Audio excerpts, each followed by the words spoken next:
A shoemaker, by no fault of his own, had become so poor that at last he had nothing left but leather for one pair of shoes. So in the evening, he cut out the shoes which he wished to begin to make the next morning, and as he had a good conscience, he lay down quietly in his bed, commended himself to God, and fell asleep. In the morning, after he had said his prayers, and was just going to sit down to work, the 2 shoes stood quite finished on his table. He was astounded, and knew not what to say to it. He took the shoes in his hands to observe them closer, and they were so neatly made that there was not one bad stitch in them, just as if they were intended as a masterpiece. Soon after, a buyer came in, and as the shoes pleased him so well, he paid more for them than was customary, and, with the money, the shoemaker was able to purchase leather for 2 pairs of shoes.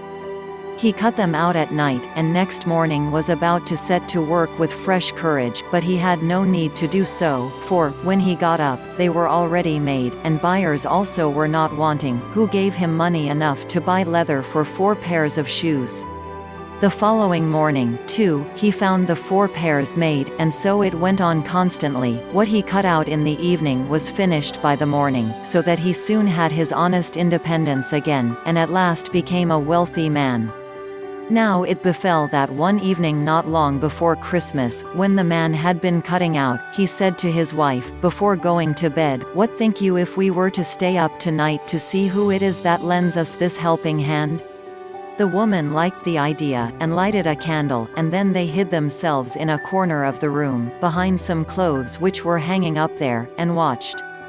When it was midnight, 2 pretty little naked men came, sat down by the shoemaker's table, took all the work which was cut out before them and began to stitch, and sew, and hammer so skillfully and so quickly with their little fingers that the shoemaker could not turn away his eyes for astonishment. They did not stop until all was done, and stood finished on the table, and they ran quickly away. Next morning the woman said, "The little men have made us rich, and we really must show that we are grateful for it. They run about so, and have nothing on, and must be cold.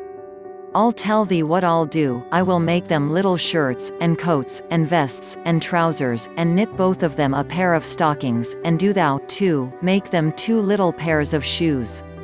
The man said, "I shall be very glad to do it," and one night, when everything was ready, they laid their presents all together on the table instead of the cut-out work, and then concealed themselves to see how the little men would behave. At midnight they came bounding in, and wanted to get to work at once, but as they did not find any leather cut out, but only the pretty little articles of clothing, they were at first astonished, and then they showed intense delight. They dressed themselves with the greatest rapidity, putting the pretty clothes on, and singing, "Now we are boys so fine to see, why should we longer cobblers be?" Then they danced and skipped and leapt over chairs and benches. At last they danced out of doors. From that time forth they came no more, but as long as the shoemaker lived all went well with him, and all his undertakings prospered.